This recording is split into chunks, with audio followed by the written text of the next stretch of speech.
కీర్తనల పాటల పుస్తకం నుంచి సాంగ్ నెంబర్ 514.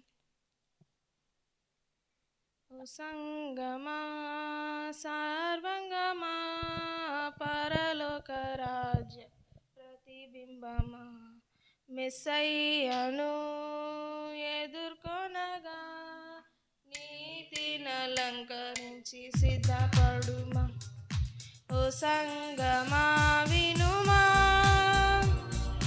రాణి ఓ పిరు అపరంజితో స్వర్ణ వివర్ణ వస్త్రధారణతో వీణ వాయిద్య తరంగాలతో ప్రాణేశ్వరుని ప్రసన్నతతో రాణి ఓ పిరు అపరంజితో స్వర్ణ వివర్ణ వస్త్రధారణతో వీణ వాయిద్య తరంగాలతో ప్రాణేశ్వరుని ప్రసన్నతతో ఆనంద తైల సుగంధాభిషేకము ఆనంద తైల సుగంధాభిషేకము పొందితివా యేసునందు పొందితివా యేసునందు. ఓ సంగమా సర్వంగమా పరలోక రాజ్యపు ప్రతిబింబమా మెస్సయ్యను ఎదుర్కొనగా నీతిని అలంకరించి సిద్ధపడు. ఓ సంగమా వినుమా క్రీస్తే నిన్ను ప్రేమించెనని తన ప్రాణమునర్పించెనని స్వస్థపరచని దోషముగా ముడత కలంకము లేనిదిగా క్రీస్తే నిన్ను ప్రేమించెనని తన ప్రాణమునర్పించెనని స్వస్థపరచని దోషముగా ముడత కలంకము లేనిదిగా మహిమాయుక్తంబుగా నిలువగోరే యేసువ మహిమాయుక్తంబుగా సహింతువా తీర్పునాడు సహింతువా తీర్పునాడు.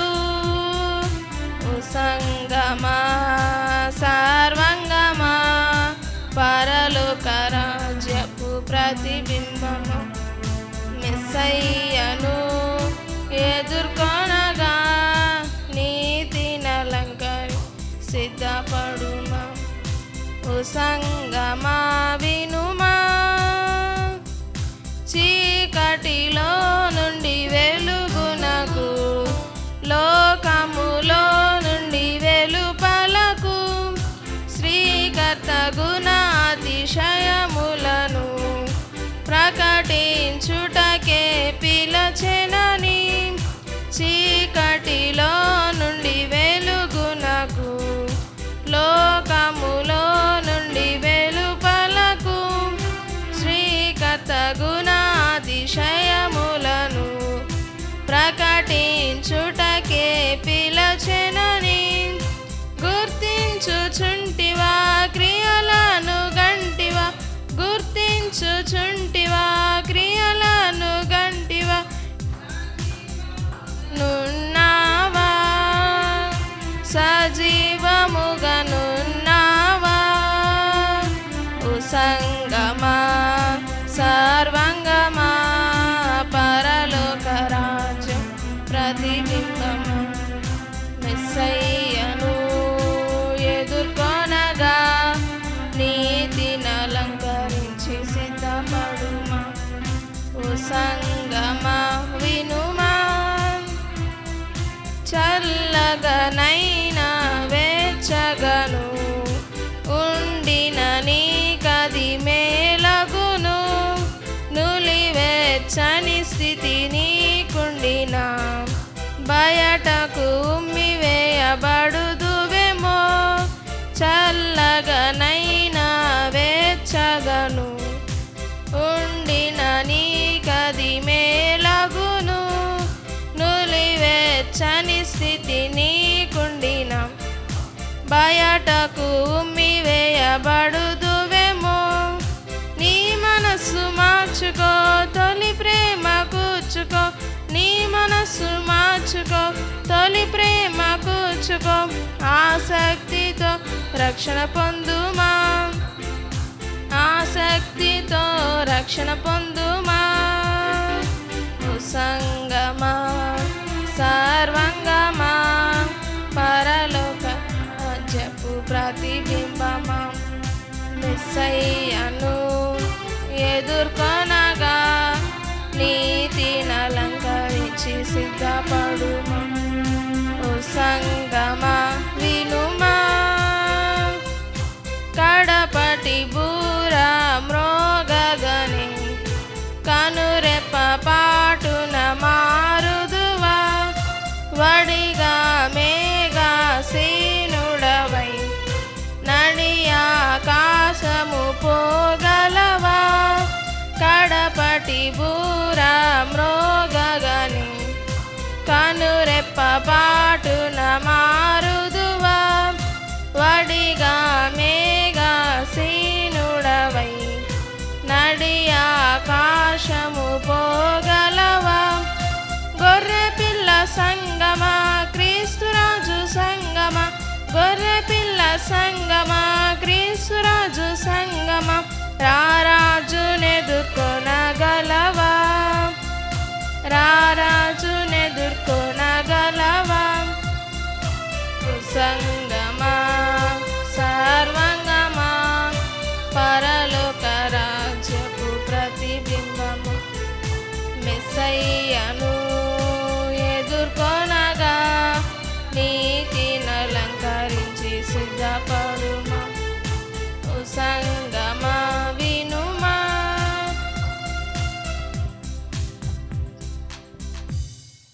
ఉదయకాల సమయంలో కూడి వచ్చిన మీ అందరికీ నా హృదయపూర్వకమైన వందనాలు తెలియచేస్తా ఉన్నాను. అందరికీ వందనాలండి. ఈ దినం మనము ప్రభువుని ఈ రీతిగా స్తుతించడానికి, ఆయన ఆరాధించడానికి మనకు ప్రభు అనుగ్రహించిన సమయాన్ని బట్టి హృదయమంతటితో ప్రభుని స్తుతిస్తూ ఉన్నాను. మంచిది. ఈ దినము మనకు దేవుని వాక్యం అందించడానికి మన ప్రియ సహోదరులు డేవిడ్ గారు, వారి తండ్రి గారు మన సహవాసంలో సీనియర్ సేవకులు. చల్లపల్లిలో వారు పరిశుద్ధమైన పరిచయం జరిగిస్తూ ఉన్నారు. మరి తమ్ముడు కూడా ప్రతి ఆదివారం అక్కడికి వెళ్ళిపోతూ ఉంటారు, ఆరాధన జరిగిస్తారు. బందరు వెళ్తారు, ఆయన వెళ్ళి అక్కడ ఆరాధన జరిగించి తిరిగి మరలా సండే నైట్కి మరలా ఇక్కడికి వచ్చేస్తారు. వచ్చి అమ్మగారికి సహకారంగా ఉంటున్నారు. మరి ఈరోజు వారు వెళ్ళలేదు, ఇక్కడ ఉండిపోయారు. నేను ఆయన రిక్వెస్ట్ చేశాను, తమ్ముడు మీరు వచ్చి వాక్యం అందించండి అని అన్నప్పుడు మంచి మనసుతో అలాగన్నా అని చెప్పి వారు వచ్చారు. చాలా సంతోషం. మరి వారు వచ్చి మనకు దైవర్తమానం అందిస్తారు. మరి ఇటువంటి యవన సహోదరులను పరిశుద్ధమైన పరిచయాలు మనం వాడుకుంటే రాబోయే దినాల్లో అది వారికి మనకి ఎంతో ఆశీర్వాదకరంగా ఉంటుంది. కాబట్టి ఈ దినము మనకు దేవుని వాక్య పరిచర్యను మన సహోదరులు డేవిడ్ గారు తమ్ముడు వాక్య పరిచర్య చేస్తారు. చాలా జాగ్రత్తగా దేవుని మాటలు మనము విందాం. ప్రభువైన యేసుక్రీస్తు వారి నామంలో కూడి వచ్చిన మీ అందరికీ ఈ అవకాశాన్ని ఇచ్చిన దైవజనులకు, వారి కుటుంబానికి నా హృదయపూర్వక వందనములు తెలియజేస్తా ఉన్నాను. ఈ సమయంలో చిన్న వాక్య భాగాన్ని మనం చదువుకుందాం. గలతీయులకు రాసిన పత్రిక 3వ అధ్యాయము 1వ వచనం.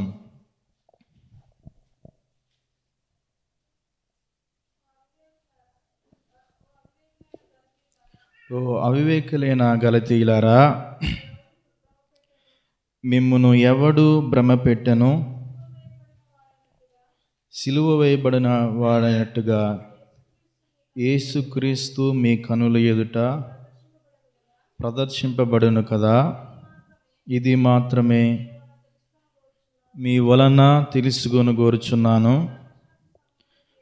ధర్మశాస్త్ర సంబంధ క్రియల వలన ఆత్మను పొందితిరా, లేక విశ్వాసముతో వినుట వలన పొందితిరా?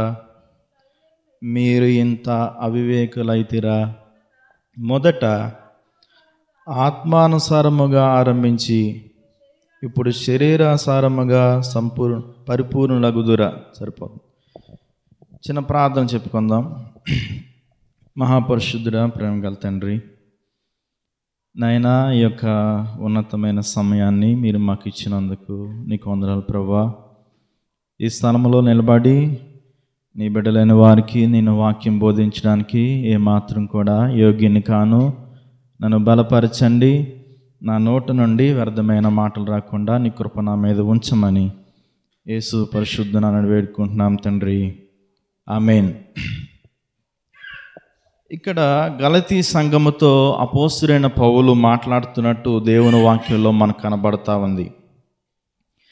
ఇక్కడ ఏమన్నాడంటే, ఆయన ఇంత కోపముగా లేకపోతే ఇంత బాధతో ఆయన ఈ మాటలు మాట్లాడుతున్నట్టు దేవుని వాక్యంలో మనకు కనపడుతూ ఉంది. దానికి కారణం ఏంటంటే, అపోస్తల కార్యాలు 15వ అధ్యాయము 1వ వచనములో ఆ యొక్క సంఘములో, ఈ యొక్క గలతీ సంఘములో సున్నతి గురించి వచ్చిన ఆ వివాదం గురించి కొందరు అందులో ఉన్న సంఘములో ఉన్నవారు అటుతట్టు తిరిగిపోవడం చూసినప్పుడు అపోస్తలుడైన పౌలు వారి గురించి మాటలు మాట్లాడుతున్నట్టు దేవుని వాక్యంలో మనకు కనబడతా ఉంది. అందుకని ఇక్కడ అన్నాడు, 1వ అధ్యాయము 6వ వచనం చూడండి ఒకసారి. గలతీలు రాసిన పత్రిక 1వ అధ్యాయము 6వ వచనం చూడండి. క్రీస్తు కృపను బట్టి మిమ్మల్ని పిలిచిన వానిని విడిచి భిన్నమైన సువార్తకు మీరింత త్వరగా తిరిగిపోట చూడగా నాకు ఆశ్చర్యము కలుగుచున్నది అని మాట్లాడుతూ ఉన్నాడు.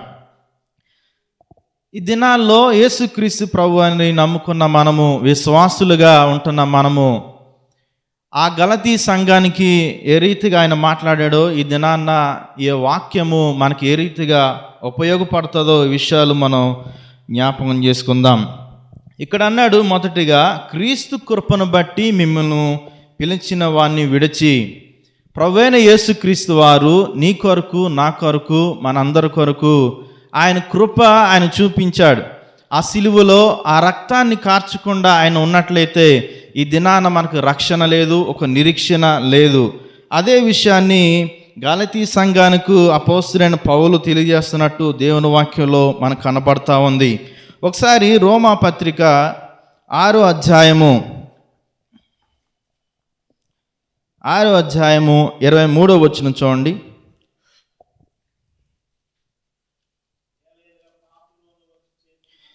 ఏలయనగా పాపం వల్ల వచ్చి జీతము మరణము, అయితే దేవుని కృప వరము మన ప్రభువైన యేసుక్రీస్తునందు నిత్య జీవము. ప్రభువైన యేసుక్రీస్తు వారు ఆ కల్వరి సిలువలో ఆయన మన కొరకు ఆ త్యాగం చేయకపోతే, ఆ రక్తము చిందించకపోతే మనకి ఏంటంట, పాపం వల్ల వచ్చే జీతం మరణం. దానికి ఏమాత్రం కూడా సందేహం లేదు. ప్రభువైన యేసుక్రీస్తు వారు నీ గురించి, నా గురించి, మనందరి గురించి ఆ సిలువలో ఆయన ఒకడు తక్కువ 40 కొరడ దెబ్బలు ఆయన తిన్నాడు. ఆయన కృప లేకపోతే ఈ దినాన మనకేం లేదు, రక్షణ లేదు, విమోచన అనేది లేదు. ప్రభువైన యేసుక్రీస్తు వారు నీ గురించి, నా గురించి ఆయన ఈ త్యాగం చేసినట్టు దేవుని వాక్యంలో మనకు కనబడుతుంది. అందుకేనన్నాడు, ఏలయనగా పాపం వలన వచ్చిన జీతము మరణము. ఏ కోళ్ళ రక్తము ద్వారా కానీ, గొర్రెల రక్తము ద్వారా కానీ, మరి ఏ కానుకల ద్వారా కానీ, లేకపోతే ఇంకేమి నువ్వు చేసినా దీనికి ఏమాత్రం కూడా విరుగుడు అనేది లేదు. అందుకనే ఏ పాపము ఎరుగున ఆయన నీ నిమిత్తము, నా నిమిత్తము ఆయన ఈ లోకానికి వచ్చాడు. ఆయన కృప చూపకపోతే ఈ దినాన విమోచన అనేది లేదు, రక్షణ అనేది లేదు, ఒక నిరీక్షణ అనేది మనకి క్రైస్తవ జీవితానికి లేదు అనే సత్యాన్ని మనం గ్రహించాలి. అందుకని ఒకసారి 2 కొరింథీయులకు రాసిన పత్రిక 5వ అధ్యాయము 21వ వచనం చూడండి. ఎందుకనగా మనం ఆయన యందు దేవుని నీతి తగినట్లు పాపం ఎరుగున ఆయనను మన కోసము పాపముగా చేసెను. ఆయన యందు ఏ పాపము కనపడలేదు, ఆయన యందు ఏ ద్వేషము కనపడలేదు. కేవలము నీ నిమిత్తము, నీ పాపముల నిమిత్తము, నీ శాపము నిమిత్తము ఆ సిలువలో ఆయన మరణించినట్టు దేవుని వాక్యంలో మనకు కనబడతా ఉంది. నిజంగా చీకటిలో నశించిపోతున్న మనలను, పాపములో, దుర్నీతిలో, లోకములో ఏనాడో చాలామంది సాక్ష్యాలు వారు చెప్తూ ఉంటారు. నేను పాపములో జీవించినప్పుడు ఫలానా వ్యక్తిగా, నేను భయంకరమైన వ్యక్తిగా నేను ఉన్నాను. ఒకవేళ అదే పాపములో ఆ వ్యక్తి ఉంటే ఇంకేదైనా జరగవచ్చేమో మనకు తెలియదు. కానీ దేవుని కృప ఆ వ్యక్తి మీద ఉండి, దేవుని ప్రేమ ఆ వ్యక్తి మీద ఉండి, దేవుడు ఆ వ్యక్తిని రక్షించబట్టి ఈ దినాన్న చాలామంది సాక్ష్యాలు మనం వింటా ఉన్నాం. అందుకనే ఇక్కడ అన్నాడు, దేవుని నీతి తగినట్లు పాపం ఎరిగిన ఆయనను మన కోసము పాపముగా చేసెను. ఆయన యందు ఏ పాపము లేదు. ఆయన మౌనముగా ఉండిపోయాడు. ఆయన యందు ఏ పాపము లేదు. ఆయన ఒక్క మాట కూడా ఆయన మాట్లాడలేదు. కేవలం ఎందు నిమిత్తం తెలుసా? మనందరి పాపముల నిమిత్తము ఆయన ఒక్క మాట కూడా ఆయన మాట్లాడలేదు. యెషయా గ్రంథం 53వ అధ్యాయంలో అదే మాట మాట్లాడుతూ ఉంటాడు. ఒకసారి చూద్దాం 4వ వచనంలో.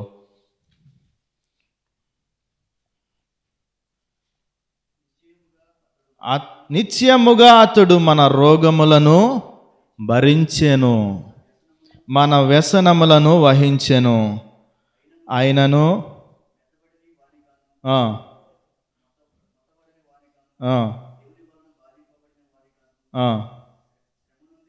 శ్రమ నొందిన వాడిగాను మనం అతనిని ఎంచితిమి. చూడండి, నిత్యముగా అతడు మన రోగములను భరించెను. ప్రభువైన యేసుక్రీస్తు వారు మన చేతులు చేసిన పాపాలు ఆయన భరించాడు. మన కళ్ళతో చూడకాడిని చూసిన ఆ విషయాలను ప్రభు ఆ సిలువలో భరించాడు. ఆయన మన మనసులో మనం ఏమి ఆలోచించకూడదో, మనం ఏ పాపం మనం చేయకూడదో అది మనం చేసినందుకు ప్రభువైన యేసుక్రీస్తు వారు ఆ సిలువలో ఆ రక్తాన్ని కార్చి ఆయన అనుభవించాడు. ఆయన కృప చూపకపోతే, ఆయన దయ మన మీద లేకపోతే నిజంగా రక్షణ అనేది మనకి లేదు, విమోచన అనేది మనకి లేదు. అందుకనే ఈ కింద అంటాడు, ఒకసారి చూడండి, మన అతిక్రమ క్రియల బట్టి అతడు గాయపరచబడెను. ఎవరు అతిక్రమ క్రియలంట? అంటే మనలో ఎవరైనా నాలో ఏ పాపము, నేను ఎప్పుడు ఏ పాపం చేయలేదని చెప్పగలే అంత ఇది మనలో ఉందా? ఏమాత్రం కూడా ఏ మనుషుడికి ఆ యొక్క ధైర్యము లేదు.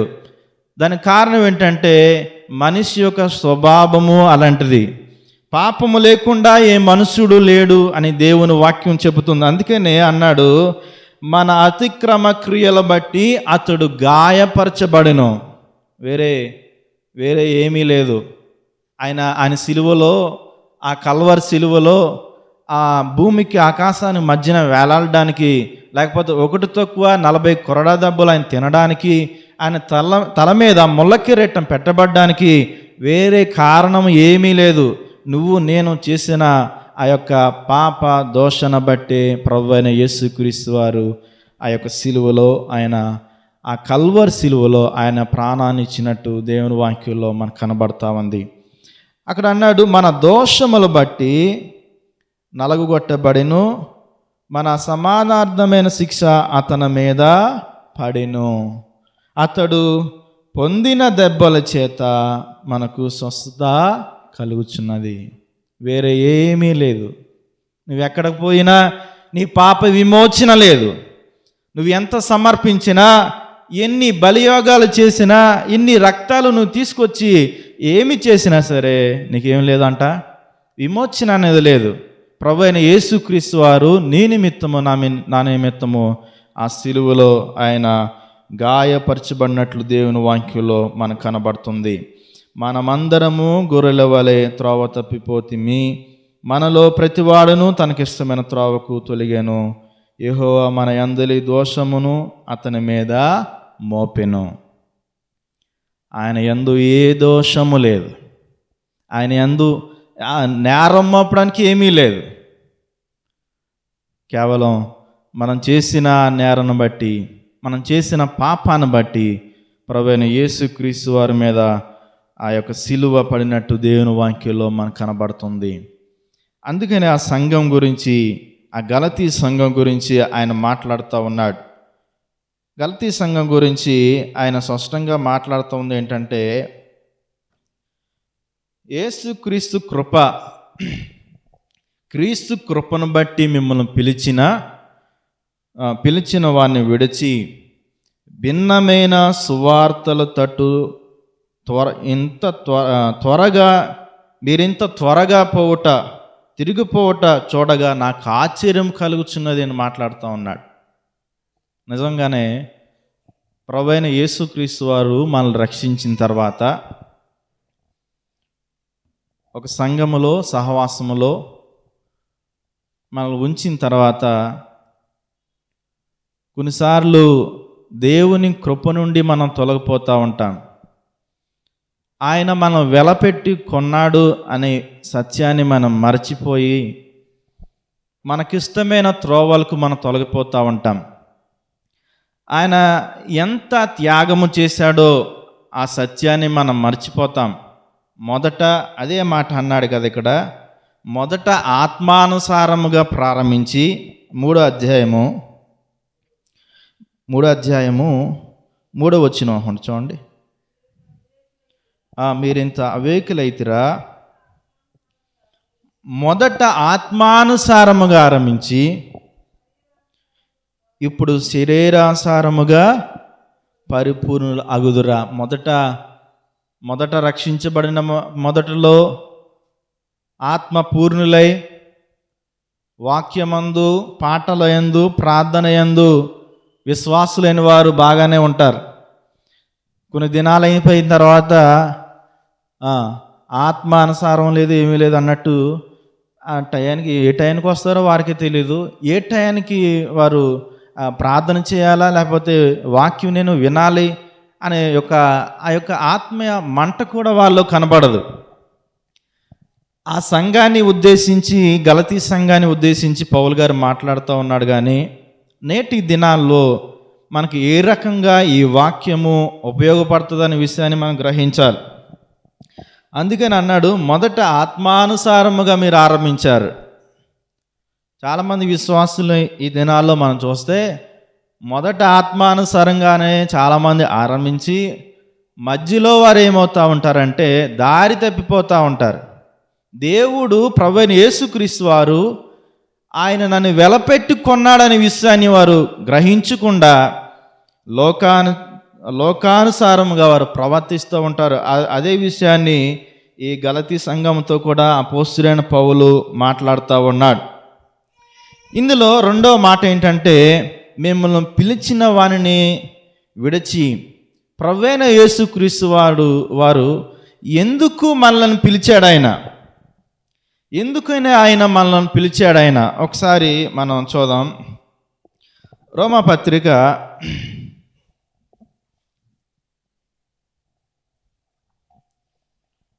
1వ అధ్యాయము 2వ వచనం చూడండి. దేవుని సువార్త నిమిత్తము ప్రత్యేకింపబడిన వాడినైన పౌలు రోమాలో ఉన్న అనగా పరిశుద్ధులుగా ఉండుటకు పిలువబడిన వారు అందరికీ. ఇక్కడ ప్రభువైన యేసుక్రీస్తు వారు మనల్ని ఎందుకు పిలిచాడు? ఆయన పరిశుద్ధులుగా ఉండుటకు ఆయన మనల్ని పిలిచాడు. లోకములో, పాపములో, శాపములో మనం ఉన్నప్పుడు అది ఏ బ్రతుకు అనేది నేను ఖచ్చితంగా అవసరం లేదు మీకు.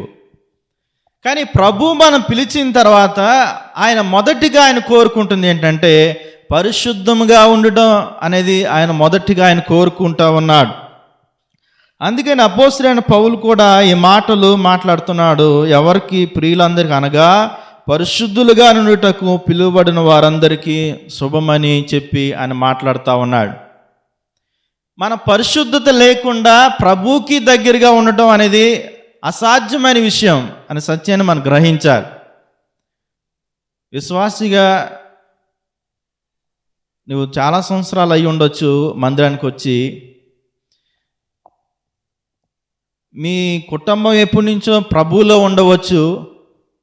కానీ పరిశుద్ధత లేకుండా నీవు దేవునికి దగ్గరగా లేకపోతే దేవునికి ఇష్టడుగా ఉండటం అనేది అసాధ్యమైన విషయం అనేది మీరు గ్రహించాలని దేవుని వాక్యం తెలియజేస్తూ ఉంది. అందుకనే ఆయన అన్నాడు, పరిశుద్ధులుగా నుండుటకు పిలువబడిన వారికి ఆయన మాట్లాడుతూ ఉన్నాడు. మనల్ని ప్రభువు ఎందుకు పిలిచాడంటే, ఆయన కృప మన మీద ఎందుకు ఉంచాడంటే పరిశుద్ధులుగా ఉండటానికి ఆయన మనలను పిలిచాడు. ఆయన పరిశుద్ధత లేకుండా ప్రభువుకి దగ్గరగా ఆయనకి ఇష్టలై ఉండట అసాధ్యమైన విషయం అని గ్రహించాలని దేవుని వాక్యం మనకు తెలియజేస్తూ ఉంది. రెండవది, 1 పేతురు పత్రిక 1వ అధ్యాయము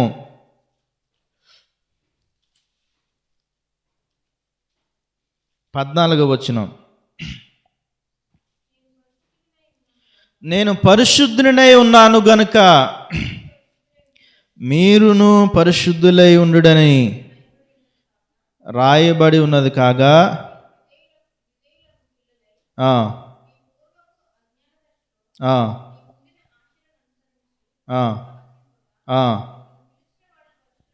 మిమ్మల్ని పిలిచిన వాడు పరిశుద్ధుడై ఉన్న ప్రకారము మీరును సమస్త ప్రవక్తన యందు పరిశుద్ధులై ఉండుడి. ఏ విషయాల్లో ఆయన పరిశుద్ధత ఉండాలని చెప్తున్నా ఉన్నాడు? కొన్ని విషయాల్లో పరిశుద్ధంగా ఉండడం చెప్తున్నాడా? లేకపోతే 1-2 విషయాలు మీరు కరెక్ట్గా ఉంటే సరిపోతుంది, ఇంకా అన్ని విషయాల్లో ఎట్లా ఉన్నా పర్లేదు అని చెప్తూ ఉన్నాడా? అన్ని విషయాల్లో మీరు పరిశుద్ధంగా ఉండాలి.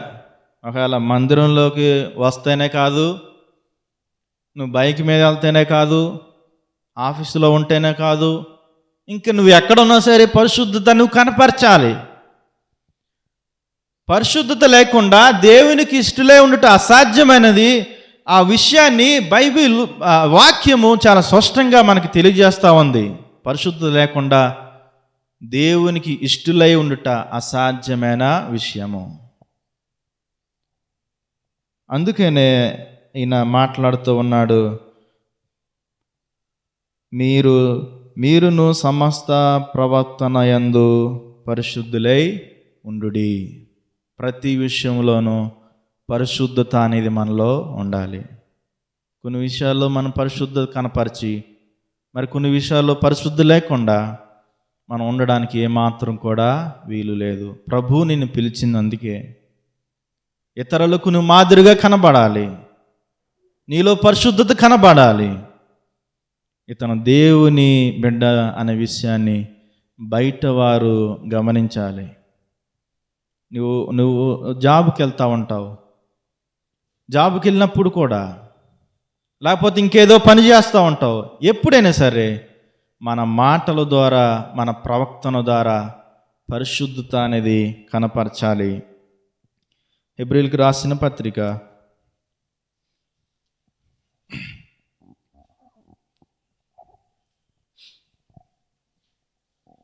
12వ అధ్యాయము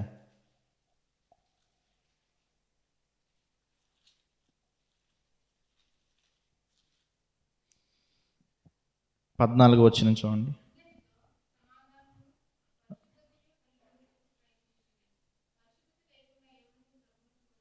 పరిశుద్ధత లేకుండా ఎవడునో ప్రభువుని చూడలేడు.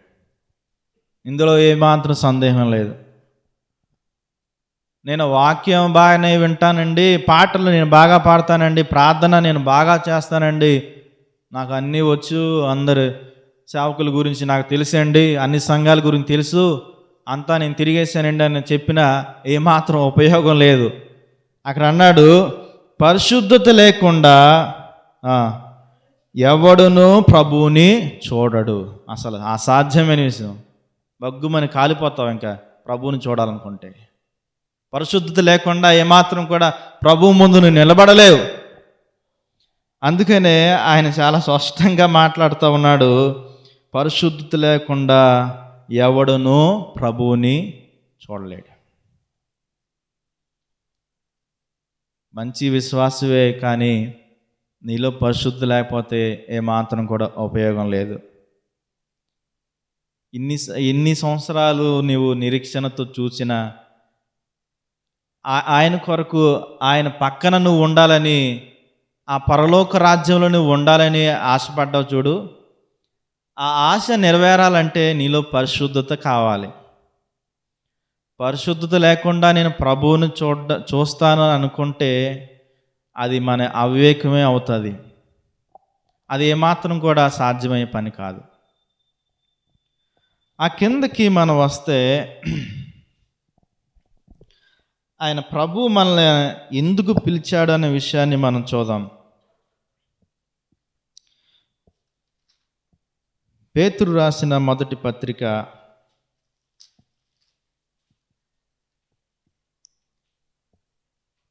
2వ అధ్యాయము 9వ వచనం.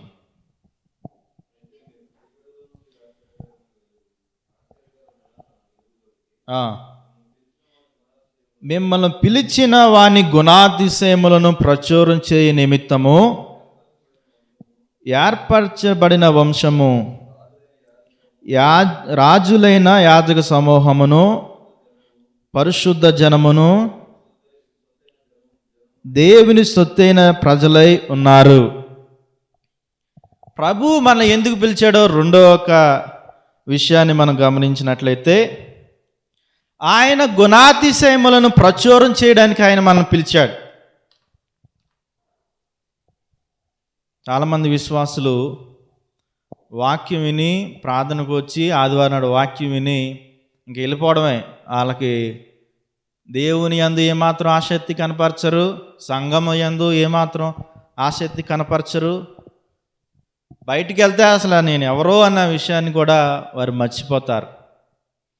కానీ ఇక్కడ ఏమన్నాడంటే, ప్రభు మనల్ని ఎందుకు పిలిచాడంటే ఆయన గుణాతిశయములను ప్రచురం చేయడానికి ఆయన మనలను పిలిచాడు. ఆయన ఒక పాస్టర్ గారు ఉద్యోగమే కాదు, లేదా పాస్టర్ గారే బాధ్యత ఇదంతా, అసలు నేను ఎందుకు చెప్పాలి, అసలు నాకు అవసరం లేదు కదా. ప్రభు చేసిన నీ జీవితంలో ప్రభు చేసిన సాక్ష్యాన్ని కూడా నువ్వు ఇతరులకు చెప్పకపోతే, అసలు నీ జీవితంలో ప్రభు అనేకమైన కార్యాలు చేసిన తర్వాత కూడా కనీసం ప్రభు చేసిన కార్యాలు కూడా నువ్వు చెప్పకుండా ఉంటే అసలు ప్రభు నేను ఎందుకు పిలిచాడు తెలుసా? ఆయన యొక్క కృప నీ మీద ఎందుకు చూపించాడు తెలుసా? ఆయన గుణాతిశయములను ప్రచురం చేయడానికి. సంఘంలో నిలబడి చెప్పే పాస్టర్ గారిదే బాధ్యత, లేకపోతే దేవుని సేవకులదే బాధ్యత అని అనుకుంటాం మనం. నేనేమాత్రం చెప్పవసరం లేదు, నేనేమాత్రం ఎవరికి దేవుని గురించిన మాటలు నేను చెప్పవసరం లేదని చాలామంది అనుకుంటా ఉంటారు. కానీ ప్రభువుని పిలిచిన ఉద్దేశం ఏంటంటే ఆయన గుణాతిశయములను ప్రచురం చేయడానికి. పరిశుద్ధత నీలో ఉండాలి. మరలా అంటాడు ఆయన గుణాతిశయములను ప్రచురం చేయడానికి. ఎంతమందికి మీరు మీ జీవితంలో ప్రభు చేసిన సాక్ష్యాన్ని చెప్తూ ఉన్నారు? ఖాళీ దొరికితే మీరు ఏదైనా మాట్లాడతారు. ఏమీ నేను మాట్లాడకుండా ఉంటానండి అని చెప్పేవాళ్ళు ఎవ్వరూ ఉండరు. ఉంటారా? నేను బయటికి ఆఫీస్కి వెళ్తే మాట్లాడతారు, కాఫీ తాగితే వెళ్తే మాట్లాడతారు, ఇంకేదైనా ఇద్దరు కలిస్తే మాట్లాడతారు. అలాంటప్పుడు మీరు ఎంతమందికి ప్రభువుని గురించిన సువార్త మీరు తెలియజేస్తా ఉన్నారు? మీ ద్వారా ఎంతమంది దేవుని సంఘానికి వచ్చి ఉన్నారు? ప్రభు ఎరగని వారు చాలామంది ఈ లోకంలో మనకు కనబడుతూ ఉంటారు. కొంతమంది యవనస్తులు మనకు కనబడుతూ ఉంటారు. అలాంటి వారికి మన సువార్త అనేది తెలియచేయాలి. ఆయన గుణాతిశయములను మనం తెలియచేయాలి. ప్రభు ఎందుకు వచ్చాడు ఈ లోకానికి? ఆయన ఎందుకు ఆ సిలువలో ఆయన మరణించాడు? చాలామంది ఈ యూట్యూబ్లో మనం చూస్తూ ఉన్నప్పుడు భయంకరంగా మన గురించి వారు మాట్లాడుతూ ఉన్నారు. ప్రభు ఆయన ఏదో 3 మేకులు పీక్కోలేదు అని ఏదో హేళనగా వారు మాట్లాడుతూ ఉన్నారు. వారికి మన ధీటుగా సమాధానం చెప్పాలి. అంటే ఇతరులకి మనం వారితో మనం గొడవ కాదు, కానీ ఇతరులకి కొన్ని విషయాలు తెలియదు. ఒకవేళ అయ్యే నిజమే అనుకుని వారు మాట్లాడుతూ ఉంటారు. కాబట్టి మనకి సమయం దొరికినప్పుడు దేవుని యొక్క విషయాలు వారికి మనం తెలియజేస్తూ ఉండాలి. చాలామంది మనతో ఫ్రెండ్షిప్ చేస్తూ ఉంటారు. ఆ విషయాల్లో చాలా వస్తూ ఉంటాయి. కానీ ప్రభువుని గురించిన ఒక్క మాట నువ్వు ఎప్పుడైనా నీ జీవితంలో ఇతరులకి నువ్వు తెలియజేసావా? నీ జీవితంలో ప్రభువు చేసిన అనేకమైన కార్యాలు ఏ ఒక్కరి విశ్వాసిని మనం కదిపినా సరే వారి సాక్ష్యాలలో ప్రభు నా జీవితంలో ఇన్ని కార్యాలు ఆయన చేశాడని మనం చెప్తూ ఉంటాం. ఇన్ని కార్యాలు ప్రభు నా జీవితంలో అని చేశాడు ఆయన. మరి ఇతరులకు నువ్వు ఎందుకు చెప్పవు? నువ్వు ప్రభు నీ మీద ఈ భారం ఉంచాడు. ఆయన గుణాతిశయములను ప్రచురం చేయడానికి ఆయన నిన్ను పిలిచాడు. ఆయన ఏ ఉద్దేశం కాదు. ప్రభువుని నువ్వు ఎక్కడికి వెళ్ళినా సరే ఆయన గురించి నీ సాక్ష్యాన్ని ఇతరులకు చెప్పు. మనం ట్రైన్లో వెళ్తున్నప్పుడు ఒక యవనస్తుడు ఆ బైబిల్ పట్టుకుని కూర్చొని తన సాక్ష్యాన్ని ఇతరులకు చెప్తా ఉన్నాడు. నిజంగా నాకు చాలా ఆశ్చర్యం అనిపించింది. నాకు చాలా చిగ్గుగా కూడా అనిపించింది. నేను ఎందుకు ఇట్లా చెప్పలేకపోతా ఉన్నాను అని. మనము ఇతరులను దేవుని మందిరానికి తీసుకొచ్చి వారంగా ఉండాలి. ప్రభు ప్రేమను మనం వారికి పంచాలి. నీ స్నేహితులే కావచ్చు, నీ బంధువులే కావచ్చు, ఇంకెవరైనా సరే ఆ నిత్య నరకములో కాలిపోకుండా యుగయుగాలు అగ్ని ఆరదు పురుగు సావదని చెప్పినట్టు యుగయుగాలు వారు ఆ నరకములో ఉండిపోకుండా వారిని నువ్వు తప్పించాలంటే నీ జీవితంలో ప్రభు చేసిన కార్యాలను చెప్పాలి. ప్రభు ఎంత గొప్పవాడో, ఆయన కృప ఎలాంటిదో, ఆయన ఎందుకు ఈ లోకానికి ఆయన వచ్చాడో, ఆయన ఎందుకు ఆ సిలువ మరణం ఆయన పొందాడో, ఆ విషయాలన్నీ కూడా ఇతరులకు మనం తెలియచేయాలి. అది కూడా మన బాధ్యత. ఒకసారి మనం చూసినట్లయితే ఫిలిప్పీయులకు రాసిన పత్రిక 2వ అధ్యాయము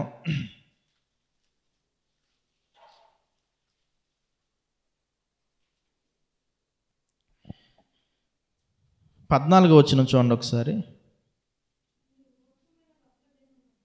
మీరు మూర్ఖమైన వక్రజనం మధ్య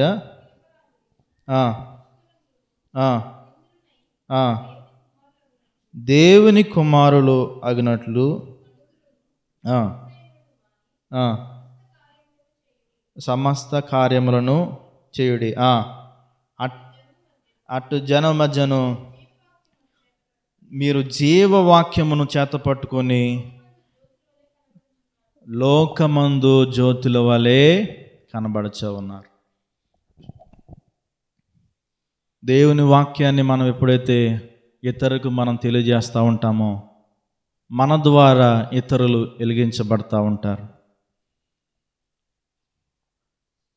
ఇన్ని సంవత్సరాలుగా ప్రభు మందిరానికి వచ్చి మనం ఒక వ్యక్తిని కూడా మనం మందిరానికి లేకపోతే దేవుని యొద్దకు నడిపించకుండా ఉన్నట్లయితే ఈ విశ్వాస జీవితం అనేది దానికి అర్థము లేదు. ఈ దేవుని వాక్యము ఇతరులకు ఎట్లా ఉంటుందంటే జ్యోతి వలె, ఒక మార్గాన్ని చూపించే ఒక జ్యోతి వలె కనబడతా ఉంది. ప్రభు మనల్ని పిలిచాడు, ఆయన కృప మన మీద చూపించాడు. ఇతరులను కూడా మనం దేవుని మందిరానికి తీసుకురావాలి. ఆయన ప్రేమను ఆయన ఎంత దయాళుడో ఆ విషయాన్ని ఇతరులకు మనం తెలియచేయాలి. ఆయన నలుగురిలో మనం ఎట్లా కనబడాలంట? జ్యోతిల వలె మనం కనబడాలి. ప్రభు ఒక అవకాశం ఇచ్చినప్పుడు, ఏదైనా చిన్న అవకాశం వచ్చినప్పుడు మాట్లాడడానికి, దేవుని గురించి నువ్వు చెప్పాలి. చెప్పు. నీ జీవితంలో ప్రభు ఎన్ని కార్యాలు చేశాడో, ఆయన నిన్ను ఎట్లా రక్షించాడో, ఆ విషయాలన్నీ కూడా ప్రభువే అయిన యేసుక్రీస్తు వారు తను తగ్గించుకొని రిక్తునిగా చేసుకొని ఈ లోకానికి ఎట్లా వచ్చాడు. ఆయన 3 మేకులు పీక్కోలే కాదు, ఆ సిలువలో మరణించింది. ఈ విషయాలన్నీ కూడా నువ్వు తెలియచేయాలి. ఇతరులకు సాక్షిగా నువ్వు ఉండాలి, జ్యోతిగా నువ్వు వెలగాలి. అందుకనే ప్రభు నిన్ను పిలిచినట్టు దేవుని వాక్యంలో మనకు కనబడతా ఉంది. మరలా మనం గలతీలు రాసిన పత్రికలోకి వెళ్తే 7, 8, 9 చూడండి ఒకసారి.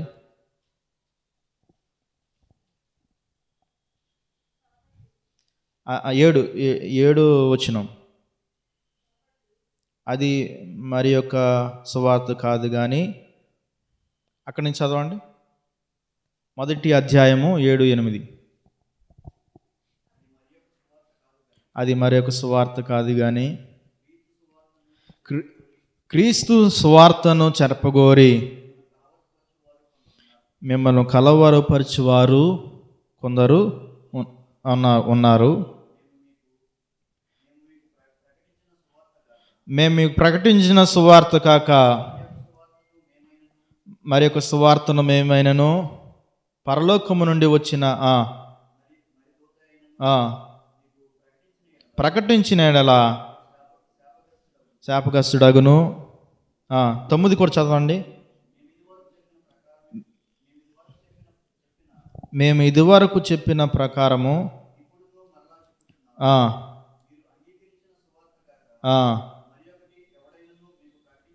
ఎడల శాపగ్రస్తుడు అగునుగాక. నేటి దినాల్లో చాలా భిన్నమైన సువార్తలు మనకు వినబడతా ఉన్నాయి. అంటే ఆయన ఈ గలతీ సంఘాన్ని కూడా ఆయన క్లియర్గానే మాట్లాడుతూ ఉన్నాడు. అది వేరొక సువార్త కాదు కానీ, వేరే వాళ్ళు ఎవరైనా ఇట్లాగా మాట్లాడుతూ ఉంటే వారికి మనం అంటే నచ్చదు కాబట్టి మాట్లాడుతూ ఉన్నారులే, వారు ఏదో చెప్తారు, అసలు ఆ విషయాలే మనం పట్టించుకోము. కానీ సంఘాలు పాడవడానికి కారణం ఏంటంటే అది వేరొక సువార్త కాదు కానీ క్రీస్తు సువార్తను చెరపగోరి మిమ్మను కలవరపరచువారు కొందరున్నారు.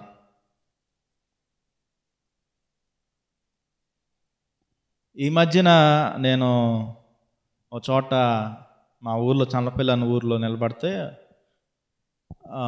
బయట పనుండి నేను సెంటర్కి వెళ్తే అక్కడ ఒక ఆవిడ వచ్చి చాలాసేపు నా బుర్ర తినేస్తూ ఉంది. ఇందుకు వారు ఎవరంటే యెహోవా సాక్షులు అంట. అంటే ఒకవేళ అటు ఇటుగా ఉంటే, మన విశ్వాసం అటు ఇటుగా ఉంటే గవల్లా వారు లాగేస్తారన్నమాట. అసలు అందులో ఏమాత్రం సందేహం లేదు. మన విశ్వాసం అటు ఇటుగా ఉంటే ఏమాత్రం సందేహం లేదు, మనల్ని అట్లా లాగేస్తారు. ఒకరోజు నేను పని మీద అటు వెళ్తే యెహోవా సాక్షులని చాలా పెద్ద సంఘం ఉంది అక్కడ. నాకు నిజంగా ఆశ్చర్యం వేసింది. అంటే బయట వాళ్ళని ఎవరిని వాళ్ళు పిలవరు, మార్పు లేని వారిని వాళ్ళు పిలవరు. ఎవరైతే సంఘాలకు వస్తారో, ఎవరైతే ప్రభువుని నమ్ముకుంటారో వారిని, మీరు చర్చికి వెళ్తారా అని మాట్లాడతారు. వెళ్తామండి పలానా, మీతో 2 నిమిషాలు మాట్లాడాలండి. దేవుని మాటలే కదా 2 నిమిషాలు మనం ఇచ్చామనుకోండి, ఆ తర్వాత పాస్టర్ గారు మీకు ఫోన్ చేయాలి, ఏమండి ఈరోజు రాలేదే సంఘం అంటే మీరు ఫోన్ ఎత్తే పని లేదు. కాబట్టి మనల్ని చెరపగోరడానికి మనం ఏదైతే వెళ్తున్నామో, ప్రభు మనం ఏ రీతిగా మనం రక్షించాడో ఆ విషయాలన్నీ కూడా ఆ సువార్తలో ఏమాత్రం కూడా కనబడవు. అందుకని అన్నాడు, అది ఏరొక సువార్త కాదు కానీ క్రీస్తు సువార్తను చెరపగోరు మిమ్మల్ని కలవరపరచువారు కొందరు ఉన్నారు. నిజంగా కలవరపడతారు. ఆ సువార్తలు మీరు ఉంటే ఏమాత్రం సందేహం లేదు, ఆస్టర్ గారి అవసరమైతే ఇక్కడికి వస్తారు, ఇలా చెప్పారండి, అసలు ఏంటి విషయం, అసలు మీలోనే మీకు గందరగోళం మొదలైపోతూ ఉంటుంది. అది ఒకటే కాదు, చాలా సువార్తలు, అబద్ధ బోధకులు లేకపోతే అబద్ధ సేవకులు కూడా ఈ సమాజంలో బయలుదేరారు.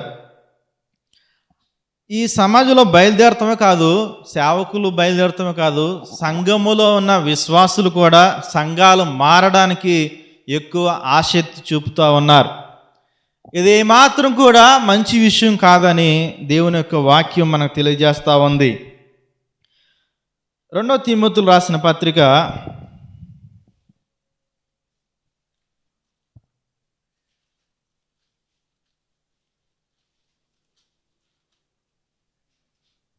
4వ అధ్యాయము 4వ వచనం చూడండి.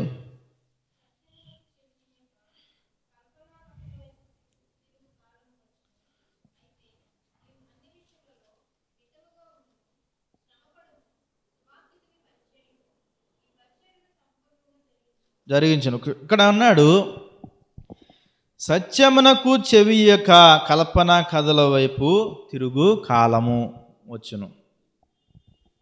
ఇప్పుడు నిజంగానే కల్పన కథల కాలం వచ్చింది. ఈ యొక్క మన సహవాసంలో సువార్థికులు సంఘాలు కాకుండా పశ్చిమ గోదావరి, కృష్ణా జిల్లా, ఆ జిల్లాల్లో సిబిసిఎన్సి సంఘాలు ఉంటాయి. ఆ సంఘాలు ఉన్న చోట దైవజనులు ఎప్పుడో యేసురత్నయ్య గారు ఏ సేవకుడిని కూడా అక్కడ పెట్టలేదు ఆయన. దానికి కారణం ఏంటంటే సంఘాలతో కలిసి సువార్త చేయాలనే ఉద్దేశంతో ఆయన ఏ సేవకుడిని అక్కడ పెట్టలేదు. ఈ దినాల్లో ఆ సంఘాల్లో చెప్పే మాట ఏంటంటే, ముందు నుంచి ఒక 15 సంవత్సరాల క్రితం దాకా 10 సంవత్సరాల క్రితం దాకా దేవుని వాక్యం చెప్పడానికి వారు సువార్త కూడికలు వచ్చినప్పుడు మన సేవకుల్ని వేసుకునేవారు. ఇప్పుడు వారు ఏమంటారంటే, ఇంకా వారు ఏదో విశ్వాసులు చాలా మంది వీడియోలో చూస్తూ ఉన్నాం కదా, వారిని అడుగుతూ ఉన్నారండి, వారైతే బాగా చెప్తారంటే, బాగా చెప్పడం అంటే మారు మనసు గురించి, రక్షణ అనుభవం గురించి చెప్పరు. బాగా నవ్వించడానికి, కల్పనా కథలు చెప్పడానికి, లేకపోతే ఇంకేదైనా చేయాలి, టచ్ అంటే పడిపోయే వారికి ఈ దినాల్లో ప్రాధాన్యత ఉంది. ఇది ఏమాత్రం కూడా మన విశ్వాస జీవితానికి మంచిది కాదు. ఒకవేళ మన యొక్క విశ్వాసం ఎట్లా ఉందో మనం గ్రహించాలంటే, ఈ అబద్ధ బోధకుల్ని మనం ఏమాత్రం కూడా ప్రోత్సహించకూడదు. మొదటిగా చాలా సంఘాలు మనం చూసినప్పుడు డిజిటల్ సంఘాలని ఈ మధ్యన ఎక్కువైపోయినాయి మాకు. వాటికి కూడా ఈ చాలామంది విశ్వాసులు పాకులాడుతూ ఉన్నారు.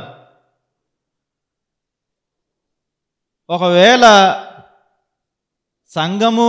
సంఘ కాపరి లేకుండా మనం ప్రాకులాడితే మనం పరలోక రాజ్యం వెళ్ళేది ఏమాత్రం కూడా లేదు.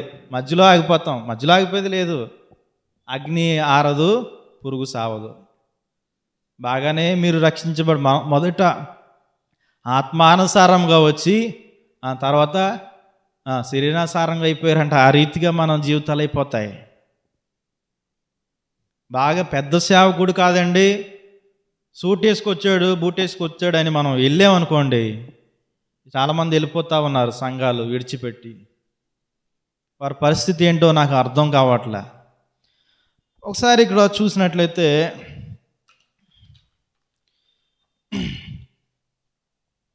2 పేతురు పత్రిక 2వ అధ్యాయము 1వ వచనం చూడండి. మరియు అబద్ధ ప్రవక్తలు ప్రజలు ఉండిరి, అబద్ధ బోధకులు ఆ,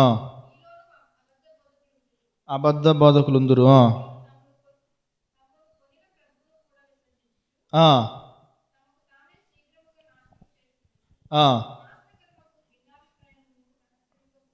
బోధించదరు. చాలామంది యేసు ప్రభుని ఏమన్నా ఎవరు మాట్లాడరు, కానీ పలానా సేవకుడిని అంటే ఇట్లా ఎందుకు చేస్తా ఉన్నారండి, అది తప్పు కదా, బైబిల్ ఆ రీతిగా చెప్పలేదు కదా అని మనం మాట్లాడామనుకోండి, ప్రభువుని గురించి ఇంతమంది ఇన్ని మాటలు మాట్లాడుతున్నా వారు ఏం మాట్లాడరు. కానీ ఆ సేవకుడి గురించి మనం ఎప్పుడైతే ఒక ప్రశ్న మనం అడిగామో వెంటనే మన మీదకి ఒక గుంపులాగా వచ్చేస్తారన్నమాట. భీమవరంలో ఒక పాస్టర్ గారు ఉన్నారు, ఆయన పేరు అన్నయ్య గారు ఏదో ఉంది. ఆయనంట పాలతో అభిషేకం చేయించుకో ఆ విషయాలు ఒక పాస్టర్ గారు, అది బైబిల్ అనుసారంగా లేదు కదా, మీరు ఎందుకు ఇట్లా చేస్తున్నారంటే ఒక రౌడీ గుంపులాగా వారు వచ్చేసారు కొట్టడానికి మాట. వారి బోధలు ఎట్లా ఉంటాయంటే ఇక్కడ అన్నాడు, ప్రభువుని కూడా విసర్జించేటట్టుగా ఉంటాయి. మీరు సంఘానికి వెళ్తారు కానీ ప్రభువుని గురించి మాటలు కాదు, ఇంక మీరు ఆయనతో ఫోటో దిగాలి, అయ్యగారితో సెకండ్ ఇచ్చుకోవాలి, మీరు ఇంక ఇది ఎక్కువైపోతుంది అన్నమాట. అంటే ప్రభువుని మీరు విసర్జించేటట్టుగా అయిపోతారు. ఫోటోల దగ్గరికి వెళ్ళిపోయి అయ్యగారు ఫోటో అంటే మీరు ఏ వేలో వెళ్తున్నారో ఒకసారి ఆలోచన చేయాలి. ఆ కిందకి వస్తాన్నాడు,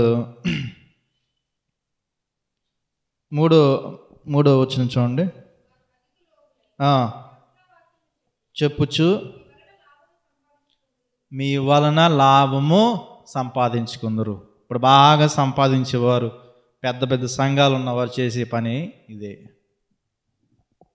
చూడడానికి వెళ్తామని చెప్తారు చాలామంది, అక్కడ ఏమీ లేదు, కల్పనా కథలు చెప్పడమే. మన విశ్వాసాన్ని భ్రష్టు పట్టించి ప్రభువుని కూడా దూరం చేయడానికి చాలామంది అబద్ధ బోధకులు బయలుదేరారు. సత్యాన్ని మనం గ్రహించాలి. విశ్వాసిగా నువ్వు ఆత్మానుసారంగా ఉన్న నీవు ఒకవేళ ఆ పాటలు, ఆ సౌండ్, నువ్వు ఎఫెక్ట్లకి నువ్వు లోనైనట్లయితే నీ విశ్వాసం అనేది పూర్తిగా పోతుంది.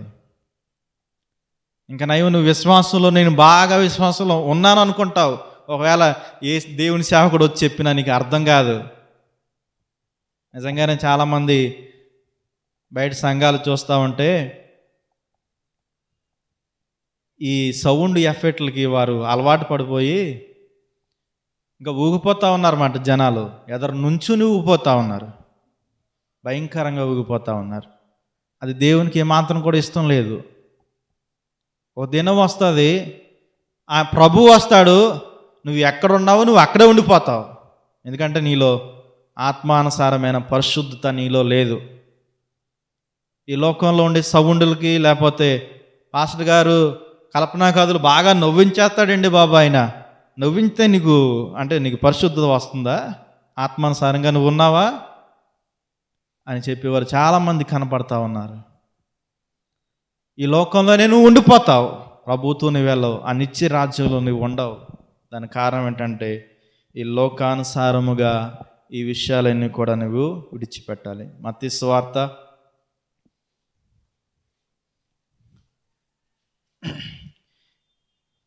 23వ అధ్యాయము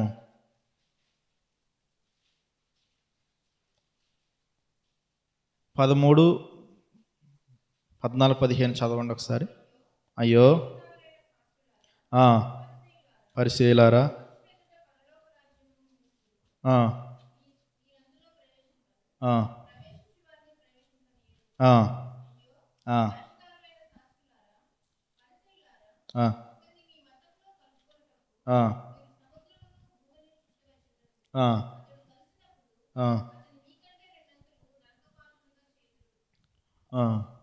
సరిపోతుంది.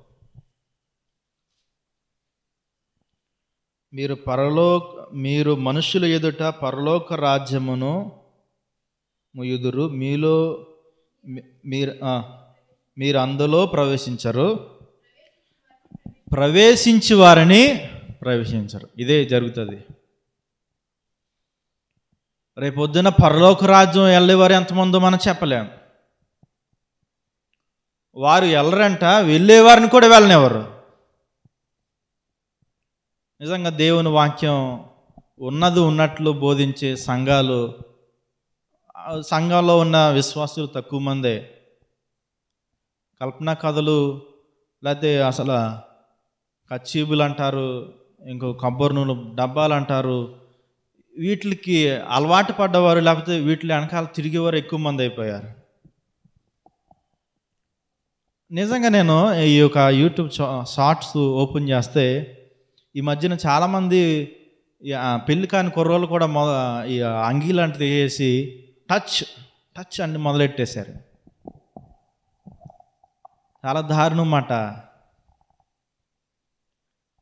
అందుకనే దాని గురించే ఈ మాటలు. వారు పరలోకి వెళ్ళరు, అది ఖచ్చితం. రెండింతల అగ్ని వాళ్ళని కాల్చి బూడిద చేసేస్తుంది.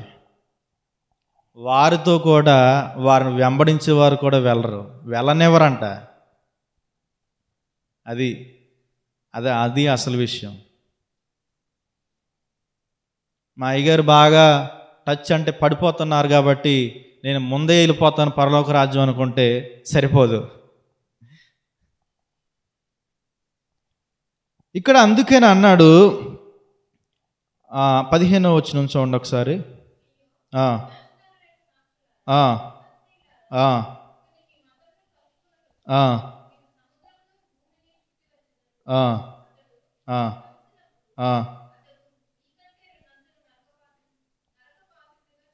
చేయుదురు.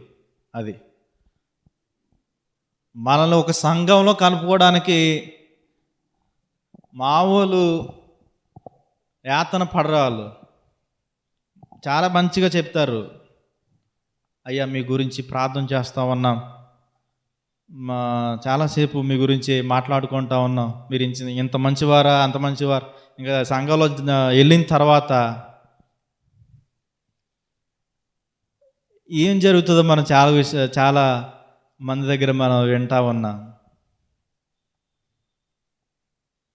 ఏ ఒక్క విశ్వాసిని ఎట్లా ఉన్నారు మీరు, మీ యొక్క కుటుంబం ఎట్లా ఉంది అని కనీసం మనతో మాట్లాడలేని పాస్టర్ గారి దగ్గరికి మనం పరిగెత్తుకుని వెళ్ళిపోతూ ఉంటాం.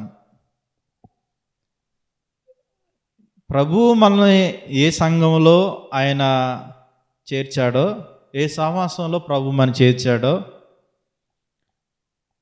ఆ సేవకునికి భారము మన మీద ఉంటుంది. నువ్వు అవునన్నా కాదన్నా. మా నాన్నగారు ఉన్నారు, ఎంతమంది విశ్వాసులు ఉన్నారో వారందరి గురించి ఉదయం లేచి ఆయన ప్రార్థన చేస్తూ ఉంటాడు.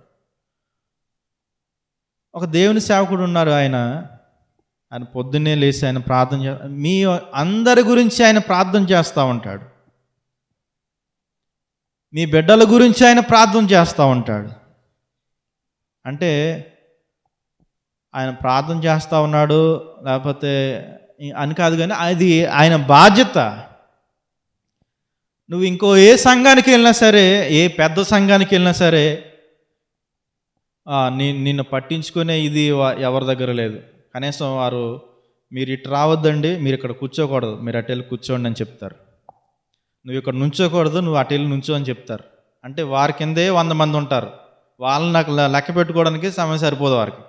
ఇంక నిన్ను నీ పిల్లలను పట్టించుకునే పరిస్థితి వారికి కనబడదు. నీ గురించి ప్రార్థన చేసే విషయాన్ని అసలు మర్చిపోవాలి.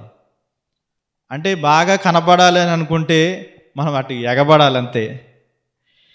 ఒకసారి మనం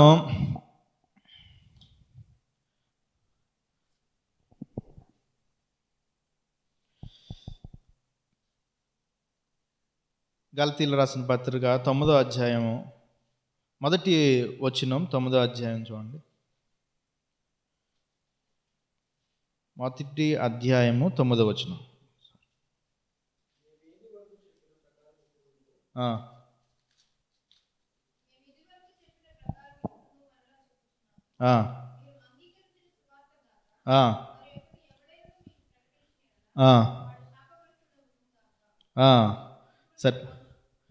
సరిపోతుంది. ఏ సువార్త వచ్చినా సరే, ఈ బైబిల్లోది మొదటి నుంచి మేము ఒకటి విన్నామండి, మా పాస్టర్ గారేమో సొంతంగా చెప్తున్నాడండి అని అంటే నువ్వు ఖచ్చితంగా నువ్వు బయటకు రావాలి. కల్పన కథలకి నువ్వు అలవాటు పడడం కాదు. బాగా నవ్వించే పాస్టర్ గారి దగ్గర ఆయన వాక్యాలు వింటే బాగా చెప్తే నవ్విస్తాడండి, బాగా అయినా భలే నవ్విస్తాడండి అంటే నవ్వించడానికి, నువ్వు నవ్వుకోవడానిక నువ్వు ప్రార్థనకు వచ్చేది కాదు కదా. కాబట్టి నీలో ఆత్మానుసారమైన మనసు ఉన్నప్పుడు ఈ సువార్తలో ఏంటో నీలో గ్రహింపు వస్తుంది. ఆత్మానుసారమైన మనసు నీలో ఉన్నప్పుడు, పరిశుద్ధత నీలో ఉన్నప్పుడు ఏ సువార్త ఎట్లా ఉందో, ఏ సేవకుడు ఏ రకంగా మాట్లాడుతూ ఉన్నాడో ఈ సత్యాన్ని నువ్వు గ్రహిస్తావు. అందుకనే ఒకసారి మనం చూద్దాం. 2 యోహాను రాసిన పత్రిక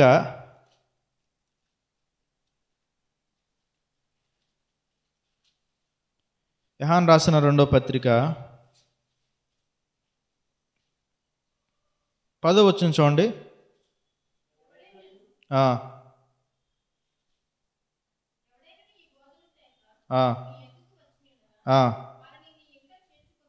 చేర్చుకొనవద్దు,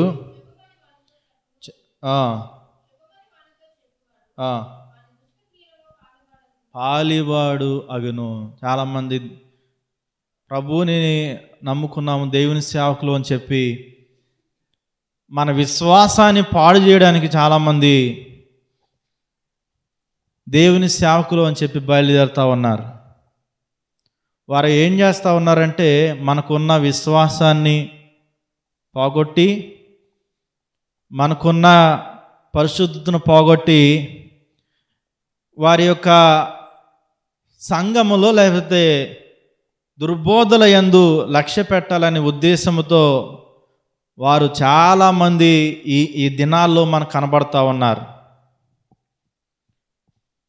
మనం బయటికి వెళ్తే చాలామంది కనబడతా ఉన్నారు, సెల్ ఫోన్ ఆన్ చేస్తే చాలామంది కనబడతా ఉన్నారు. అసలు యేసు ప్రభువే దేవుడు కాదని, అసలు వేరే వాళ్ళు కాదు మాట్లాడేది, ప్రభువుని నమ్ముకున్న వారే, వాక్యం చెప్పేవారే ఇలాంటి మాటలు వారు చెబుతూ ఉంటారు. కానీ నీ విశ్వాసం ఎట్లా ఉందో నువ్వు గ్రహించాలి. నువ్వు దీని మీద చాలా చాలా సున్నితమైన విషయం, ఇది చాలా ప్రాముఖ్యమైన విషయం కూడా. ఇది ఈ మధ్యన చాలామంది బయలుదేరుతూ ఉన్నారు, యేసు ప్రభు దేవుడే కాదు అంటే వేరే మతస్థులు లేకపోతే వేరే వాళ్ళు ఎవరైనా అంటే వారు మన మీద అంటారు కాబట్టి మనం వారికి మనం ధీటుగా సమాధానం చెప్పవచ్చు. కానీ ప్రభువుని నమ్ముకున్న వారే వారు ప్రసంగాలలో వారు మాట్లాడుతూ అసలు యేసు ప్రభువే దేవుడు కాదని కూడా ఈ మధ్యన ఒక అతను మాట్లాడుతూ ఆ విషయాలు మాట్లాడుతూ ఉన్నాడు. ఒకవేళ మన విశ్వాసము అటు ఇటుగా ఊగిచలాడుతూ ఉందనుకోండి, వారి మాటలలో మనం పడిపోతాం. అందుకనే ఇక్కడ అన్నాడు, ఒకసారి మరలా చదవండి 10వ వచనం. ఎవడైనను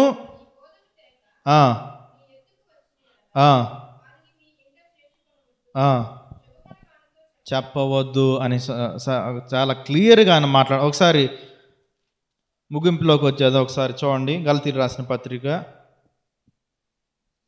1వ అధ్యాయము 10వ వచనం.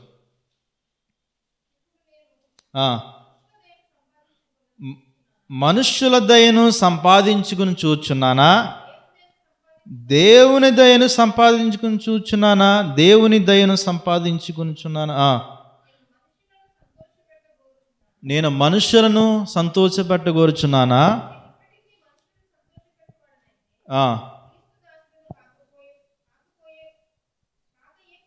కాకయే పోదును. చాలామంది మనుష్యులను సంతోష పెట్టడానికి వారి వర్తమానాలు కనబడతా ఉంటాయి. చాలామంది మనుషులను సంతోష పెట్టడానికి వారి వర్తమానాలు, వారి మాటలు కనబడతా ఉంటాయి. అది ఏమాత్రం కూడా పరిశుద్ధతకు సాదృశ్యం కాదు. ఒక మనిషికి అనుకూలంగా వాక్యాన్ని బోధించడం అది ఏమాత్రం కూడా మనకి ఆత్మానుసారంగా ఏమాత్రం కూడా మంచిది కాదు.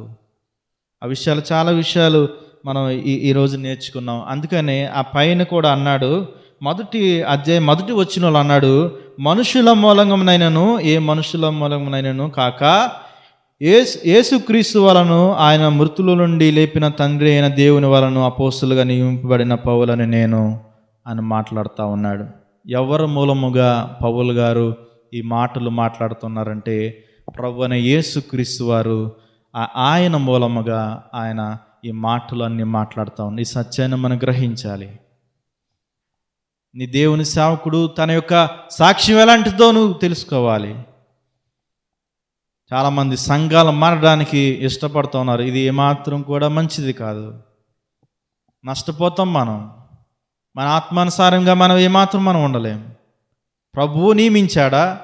నీ దేవుని సేవకుని ప్రభువు నియమించాడా? లేకపోతే అబద్ధ బోధకుడా అనే సత్యాన్ని నువ్వు గ్రహించాలి. మంచిది, ప్రార్థన చేద్దాం. ఇంతవరకు ప్రభు మనతో మాట్లాడాడు. ప్రభు కృపను బట్టి మనల్ని పిలిచాడు. ఆయన మన కొరకు ఆ సిలువలో ఆ యొక్క రక్తాన్ని సిందించాడు. ఆయన గుణాతిశయములను ప్రచురం చేయడానికి ఆయన మనల్ని పిలిచాడు. దుర్బోధలు, అబద్ధ బోధకులు కనబడతా ఉన్నారు. నీ విశ్వాసం ఎట్లా ఉంది? మొదట ఆత్మానుసారముగా ఆరంభించి ఇప్పుడు శరీరానుసారముగా ఉన్నట్లయితే ప్రార్థన చేద్దాం. ప్రార్థన చేసుకుందాం. విన్న మాటలను బట్టి దేవుడు తన మెల్లనైన స్వరాన్ని ఎంతో స్పష్టముగా మనకు వినిపించుకుంటూ వచ్చారు. తన దాసుని ద్వారా మనకు వినిపించబడిన మాటలు మన ఆత్మీయ స్థితి ఎలా ఉన్నదో ఎరిగి పరిశుద్ధాత్మ దేవుడు మనతో సంభాషిస్తూ వచ్చారు. ఆత్మానుసారముగా ఆరంభించి శరీరానుసారముగా ముగించడానికి వీల్లేదు. దేవుని మూలముగా నియమించబడినటువంటి మనము, తండ్రి మూలముగా ఏర్పాటు చేయబడినటువంటి మనము, మన విశ్వాసములో కొనసాగుతూ అనేకులను సంఘములో సమకూరుస్తూ ప్రభు రాజ్యము కొరకై, రాకడ కొరకై సిద్ధపరచబడాలని హెచ్చరించబడ్డాం. మనము సమకూర్చబడడం ఎంతో అవసరమై ఉన్నది. అది సంఘానికే కాదు, మన వ్యక్తిగత జీవితానికి కూడా. ఈ ఆరాధన దినములో మనల్ని మనం సమకూర్చుకోవడం మనకి ఎంత ఆశీర్వాదం. ఎవరితో కలిసిపోతున్నామో, గొప్పగా కనిపించే వాటి వైపు పరుగులు తీస్తున్నామో మనల్ని మనము ప్రశ్నించుకోవాలి. ఏ దిక్కునకు వెళ్ళిపోతూ ఉన్నాం? దేనికి ఆకర్షించబడుతున్నాం? దేని వైపు చూస్తున్నాం? గలతీ సంఘముతో పౌలు భక్తుడు మాట్లాడుతూ ఉన్నాడు. అవివేకులైన గలతీలారా, మనం అవివేకముగా ఉండడానికి వీల్లేదు, వివేకంతో సాగాలి. ప్రేమ కలిగిన మా తండ్రి, పరిశుద్ధుడు అయిన మా దేవ, జీవాధిపతి ఘనమైన స్వామి, మీ పరిశుద్ధమైన పాదములకు వందనాలు. గలతీ సంఘము ఆత్మానుసారముగా ఆరంభించిన సంఘం, ఓ మా ప్రభువా, కాలక్రమేణా అది శరీరానుసారమైనటువంటి సంఘముగా మారిపోయి, అందులో దుర్బోధలు చేరిపోయి క్రీస్తుకు దూరం అయిపోయినప్పుడు మీరు మా ప్రభువా గలతీ సంఘాన్ని ప్రేమించి నీ దాసుడైనటువంటి పౌలుని అక్కడికి పంపించి ప్రభువా సంఘాన్ని బలపరచుటలో ఘనమైనటువంటి మీ కార్యమును బట్టి మా హృదయం అంతటితో స్తుతిస్తూ ఉన్నాం. ఈ దినం మా సహోదరుల ద్వారా ప్రభువా గలతీ సంఘాన్ని మరొకసారి జ్ఞాపకం చేశారు. మా విశ్వాసంలో ప్రభువా మేము ఎలా ఉంటున్నామో మా గమనానికి తెచ్చిన లేఖనాలన్నిటిని బట్టి మా హృదయం అంతటితో స్తుతులు తెలియచేస్తూ ఉన్నాం.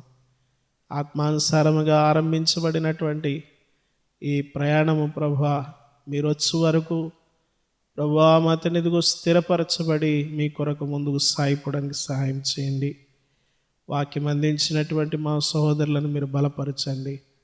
ప్రభువా మా తండ్రి, మీ దాసులు ప్రభువా మా తండ్రి దావీదు గారిని మీరు ఏర్పాటు చేసుకొని, ప్రభువా మా తండ్రి యాకోబు గారిని జ్ఞాపకం చేసుకొని, ప్రభువా మా తండ్రి మీరు రక్షించుకొని ఆ చల్లపల్లి ప్రాంతానికి తీసుకుని వెళ్ళి సవాస పక్షముగా ఘనమైనటువంటి మీ పరిచర్య జరిగిస్తూ దేవా మా ప్రభు అంత మాత్రమే కాదు, వారి బిడ్డలను కూడా పరిశుద్ధమైన పరిచర్యలో మీరు నిలిపినందుకు వందనాలు. మా సోదరుడు ప్రభువా, ఇదిగో మా తండ్రి తమ్ముడు, మా తండ్రి డేవిడ్ని బట్టి మా హృదయం అంతటితో స్తుతిస్తూ ఉన్నాం. యవ్వన ప్రాయంలో మీరు రక్షించుకున్నారు. మీ దాసులు యేసురత్నమయ్య గారికి ఎంతగానో పరిచయం చేశాడు ప్రభువా. మా తండ్రి ఇదిగో మా తండ్రి ఇదిగో ప్రయాసకు ఆశీర్వాదముగా ప్రభువా ఈ దినం మీరు బలపరిచి వాడుకుంటున్నందుకు వందనాలు తండ్రి. సేవలో సహకారిగా ఉంటున్నారు, వందనాలు. అమ్మగారికి కూడా సహకారిగా ఉండడానికి మంచి మనసుతో ప్రభువా నీ కుమారుడు ఇక్కడ ప్రయాసపడుతూ ప్రతి ఆదివారం వెళ్ళి వస్తూ ఉన్నాడు. ఈ దినం మా మధ్యలో తీసుకొచ్చి చక్కని విషయాలు మీరు అందించినందులకి స్తోత్రాలు, వందనాలు. మా దేవా మా ప్రభువా, ఇదిగో మా తండ్రి మాటలు ప్రతి ఒక్కరి హృదయాలను నీరుకట్టి ఫలింపచేయండి. మా ప్రభువా, మీ యొక్క కుమారుని మీరు ఇంకను బలపరిచి రాబోయే దినాల్లో ప్రత్యేక రీతిగా మీ పరిశుద్ధమైన పనిలో వాడుకోమని మా తండ్రి సమయం కొరకై వందనాలు తెలియజేస్తూ యేసు నామములో అడిగి వేడుకొంచున్నాం తండ్రి, ఆమేన్.